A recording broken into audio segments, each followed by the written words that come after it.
তো নমস্কার বন্ধুরা, ওয়েলকাম টু ইউনিক স্পোর্টস। আবার একটা নতুন ভিডিও নিয়ে চলে এলাম। তো বন্ধুরা, আজকের এই ভিডিওতে তোমাদেরকে মোহনবাগানের পরবর্তী ম্যাচের প্লেইং 11 সম্পর্কে জানাবো। তো বন্ধুরা, পরবর্তী ম্যাচটা মোহনবাগানের কার সাথে রয়েছে সেটা তোমরা সকলেই জানো। আর সেই ম্যাচের প্লেইং 11 কেমন হতে পারে সেটা জানতে হলে কিন্তু ভিডিওটা পুরোটা দেখতে হবে। চলো শুরু করা যাক।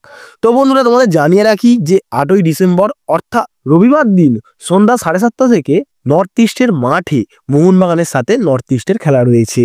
তো বন্ধুরা, অন্যান্য ম্যাচগুলোর মতো কিন্তু এই ম্যাচটা মোহনবাগানের জন্য হবে না। এই ম্যাচটা মোহনবাগানের কাছে অনেক একটা কঠিন ম্যাচ হতে চলেছে, কারণ নর্থ ইস্ট টিম এই মুহূর্তে ইনফর্ম রয়েছে আর মোহনবাগানের দুটো মেন প্লেয়ার টিমে থাকছে না।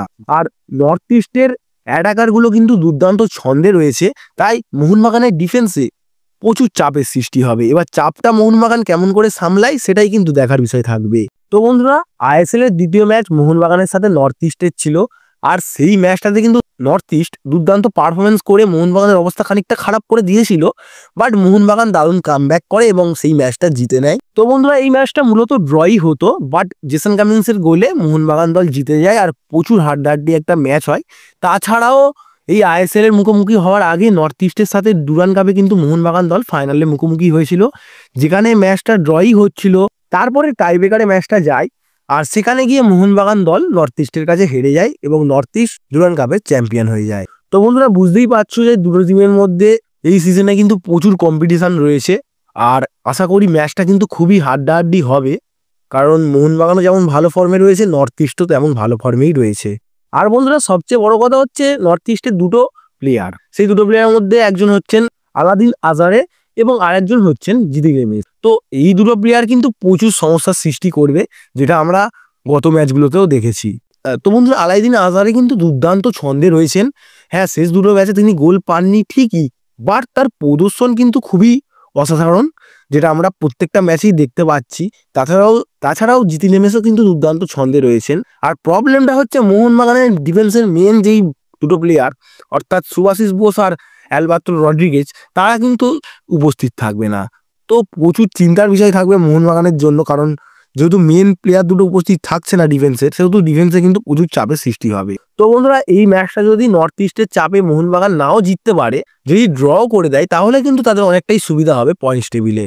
আর যদি নর্থ ইস্টকে হারিয়ে মোহনবাগান জিতে যায় তাহলে কিন্তু তাদের অনেকটাই সুবিধা হবে এবং তারা পয়েন্টস টেবিলে কিন্তু 1 নম্বরেই থাকবে। তো বন্ধুরা, এবারে তোমাদেরকে দুটো টিমের প্লেইং 11 জানায়। তো প্রথমে মোহনবাগান নিয়েই বলি। তো মোহনবাগানের দুটো ফরমেশনের প্লেইং 11 বলবো। প্রথমটা হচ্ছে 4-3-3 আর একটা প্লেইং 11 হচ্ছে 3-5-2। তো সবার প্রথমে তোমাদেরকে 4-3-3 ফরমেশনের প্লেইং 11টা বলি।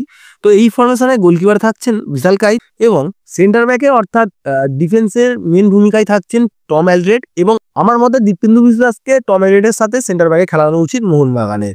আর লেফট ব্যাকে খেলবেন আমানদীপ সিং এবং রাইট ব্যাকে খেলবেন আশিস রায়। তো বন্ধুরা, দীপেন্দুকে ভরসা করার মূল কারণটা হচ্ছে দীপেন্দু দুর্দান্ত ভালো লেভেলের প্লেয়ার। আর আমানদীপের কথা বললে আমানদীপকেও ভরসা করার মূল কারণটা হচ্ছে তিনি একমাত্র মোহনবাগানের কাছে প্রপার লেফট ব্যাক রয়েছেন সুভাশিস ছাড়া।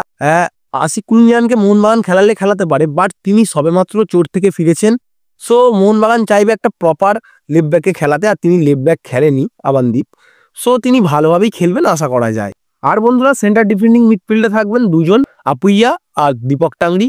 সেন্টার অ্যাটাকিং মিডফিল্ডে থাকবেন গ্রেগ স্টুয়ার্ট, আর রাইট উইং দিয়ে খেলবেন মনবীর সিং, লেফট উইং দিয়ে খেলবেন দিমিত্রি পেত্রাতস। ক্রিস্টান কোলাসও পরের হাফে নামবেন। আর সবশেষ স্ট্রাইকার পজিশনে প্রথম থেকে জিমি ম্যাগারিনি খেলবেন, বাট পরের হাফে জেসন কামিন্স নামবেন।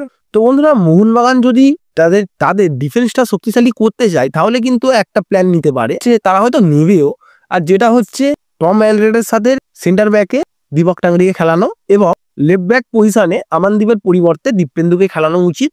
তাছাড়াও রাইট ব্যাকে তো আশিস রায় খেলছেন। আমানদীপকে না খেলিয়ে দীপেন্দুকে খেলানোর মূল কারণটা হচ্ছে আমানদীপের অতটা এক্সপিরিয়েন্স নেই, আর তিনি আইএসএল এ অতটা ভালো খেলেনও নি। দীপেন্দু যেহেতু ইনফর্ম রয়েছেন, তাকে খেলালেও অনেকটা সুবিধা হবে। আর দীপক টাংরি সেন্টার ব্যাক পজিশনে ভালোই খেলেন।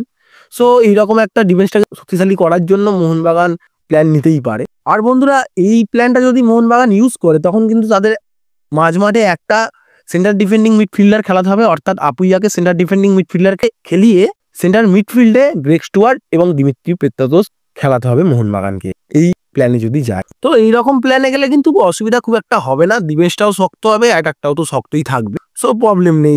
তখন একটা সুবিধা হবে, অ্যাটাকে লিস্টন কোলাসও যুক্ত হয়ে যাবেন লেফট উইংয়ে, আর রাইট উইংয়ে তো মনবীর খেলবেন, আর সবশেষ স্ট্রাইকার পজিশনে জিমি ম্যাকলারেন খেলবেন।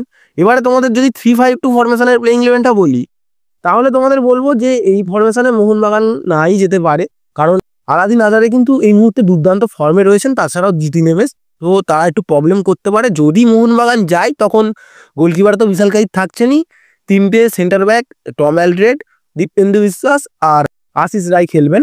তখন বন্ধুরা দুটো সেন্টার ডিফেন্ডিং মিডফিল্ড খেলবে, আপুইয়া আর দীপক টাংরি। রাইট মিডফিল্ডে খেলবেন মনবীর সিং, আর লেফট মিডফিল্ডে খেলবেন আশিক কুরুনিয়ান। এটা একটা কিন্তু ভালো অপশান হতে পারে, লিস্টনকে পরের হাফে ইউজ করতে পারে, প্রথম দিয়ে আশিক কুরুনিয়ান যদি ফিট থাকে তাকে খেলাতে পারে। আমার মতে এই পজিশনে অ্যাটাকিং মিডফিল্ডার হিসাবে অনিরুদ্ধ থাপা তো থাকবেনই না, তিনি সেন্টার মিডফিল্ডার হিসেবে থাকবেন। আর দুটো স্ট্রাইকারের কথা বললে জিমি ম্যাকলারেন, তার পাশাপাশি গ্রেগ স্টুয়ার্ট থাকবেন ঠিকই, বাট তিনি সেন্টার অ্যাটাকিং মিডফিল্ডারের ভূমিকায় অনেকটা অংশগ্রহণ করবেন, কারণ তিনি মূলত বল তৈরি করবেন, আর পরের হাফে দিমিত্রি পেত্রাদোস নেমে আরও অনেকটা অ্যাটাকে সাহায্য করবেন। এইরকমই একটা প্ল্যান করতে পারে 3-5-2 ফরমেশনে গেলে মোহনবাগান দল। আর বন্ধুরা সত্যি বলতে গেলে নর্থ ইস্টের বিরুদ্ধে 3-5-2-তে না যাওয়াই উচিত, কারণ ইস্টবেঙ্গলের বিরুদ্ধে তাদের প্রদর্শনটা আমরা সকলেই দেখেছি যে কতটা ভালো খেলছিল তারা, বাট গোল করতে পারেনি ঠিকই। আমার মতে 4-4-2 বা 4-3-3 ফরমেশনে যদি মোহনবাগান যায় তাহলে কিন্তু তাদের অনেকটাই সুবিধা হবে। এবার 3-5-2 ফরমেশনটাও কিন্তু খুব একটা খারাপ হবে না। আমি 3-5-2 ফরমেশনের বিরোধী, তার মূল কারণটা হচ্ছে ফাইনালে আমরা সকলেই দেখেছিলাম যে রড্রিগেজের চোট লাগার পরে তিনি যখন উঠে গেছিলেন তখন মোহনবাগান কিন্তু একদমই ডিফেন্স সামলাতে পারেনি, একটা গোলও খেয়ে যায়, ফলে কিন্তু তাদের ম্যাচটা হারতে বাধ্য হয়। সো তারা আশা করি 4-3-3 বা 4-4-2 ফরমেশনেই যাবে। এবারে যদি নর্থ ইস্টের কথা বলি, তারা 4-2-3-1 ফরমেশনে যাবে, আর তাদের গোলকিপারে থাকছেন গুরমিত সিং, আর তিনি কিন্তু এখন দুর্দান্ত ছন্দে রয়েছেন, যেটা আমরা আগের ম্যাচে দেখেছি। আর তাদের সেন্টার ব্যাকে থাকছেন দুজন, হামজা এবং আরেকজন হচ্ছেন আসির আক্তার। তাদের রাইট ব্যাকে খেলবেন দিনেশ সিং এবং লেফট ব্যাকে খেলবেন সামতে। আর তোমাদের বন্ধুরা একটা কথা বলে রাখি, যদি মিচেল জাবাকো সুস্থ থাকেন তাহলে কিন্তু তিনি হামজার পরিবর্তে খেলবেন। তাদের ডিফেন্ডটা মোটামুটি ভালোই প্রদর্শন করছে। এবারে তাদের সেন্টার ডিফেন্ডিং মিডফিল্ডে থাকবেন দুজন, একজন হচ্ছেন মায়াকানান আর একজন হচ্ছেন ম্যাকাটন নিক্সন, তিনি খেলবেন সিডিএম পজিশনে মায়াকানানের পাশে। তাদের অ্যাটাকিং মিডফিল্ডে নেস্টর খেলতে পারেন, বাট তিনি সুস্থ হয়েছেন কিনা সেটা তো এখনো কোনো খবর নেই বা পাইনি আমি। যদি নেস্টর উপস্থিত না থাকেন তখন কিন্তু আলাদিন আজারেই খেলবে।